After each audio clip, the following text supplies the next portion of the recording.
நம்ம வந்து இட்லி சாம்பார் எப்படி வைக்கிறதுன்னு பார்க்கலாம். இட்லி சாம்பாருக்கு தேவையான பொருள் வந்து கொஞ்சம் துவரம்பருப்பு, கொஞ்சம் பைத்தம்பருப்பு, பச்சை மிளகாய், மஞ்சத்தூள், கொஞ்சமாக எண்ணெய், கொஞ்சமாக மிளகாத்தூள், அப்புறம் உருளைக்கிழங்கு, டொமேட்டோ, ஆனியன், கேரட், அதுக்கப்புறம் கத்திரிக்காய் கொஞ்சமாக. இதெல்லாம் வந்து கட் பண்ணி வச்சுட்டு நம்ம பருப்பை வந்து தண்ணியில் வேக வச்சு கொஞ்சமாக கொதிக்க வச்சு வச்சுருக்கணும் ஃப்ரெண்ட்ஸ். தேவையான தண்ணி ஊற்றி பச்சை மிளகாய், மஞ்சத்தூள், எண்ணெய் எல்லாமே சேர்த்து வேக வச்சு வச்சுருக்கேன். இது கூடவே இந்த நம்ம கட் பண்ணி வச்சுருக்க எல்லாத்தையும் போட்டுடணும் ஃப்ரெண்ட்ஸ்.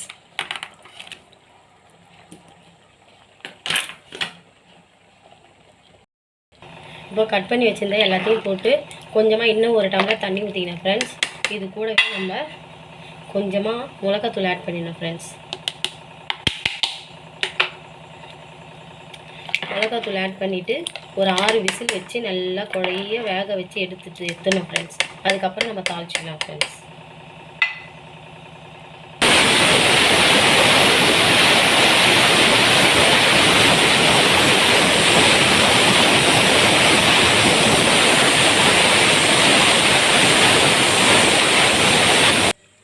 இப்போ விசில் வந்த உடனே விசில் எடுத்துகிட்டு நம்ம மத்து போட்டு லைட்டாக கடைஞ்சி விட்டுக்கலாம்.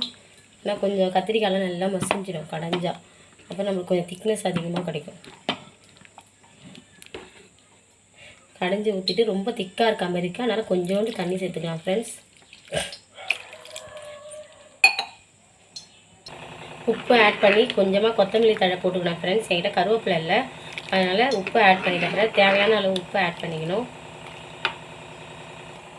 இப்போ இந்த சைடு வந்து நம்ம கடாயில் கொஞ்சமாக எண்ணெய் ஊற்றிட்டு எண்ணெய் காஞ்ச உடனே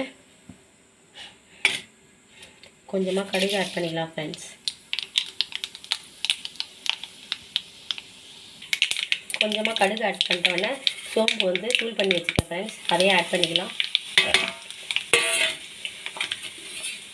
இப்போ பருப்பு வேகும் போது கொஞ்சமாக மிளகாத்தூள் ஆட் பண்ணலைங்க ஃப்ரெண்ட்ஸ். அப்போ கொஞ்சமாக மிளகாத்தூள், இப்போ கொஞ்சமாக மிளகாத்தூள் ஆட் பண்ணி எண்ணெயிலே கொஞ்சம் வதக்கி வேணும் ஃப்ரெண்ட்ஸ்.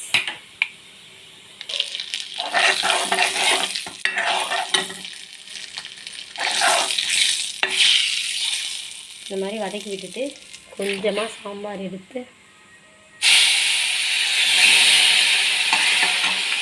இதில் ஆட் பண்ணி குக்கரில் ஊற்றணும் ஃப்ரெண்ட்ஸ். சூப்பராக சாம்பார் ரெடி ஆகிடுச்சு ஃப்ரெண்ட்ஸ்.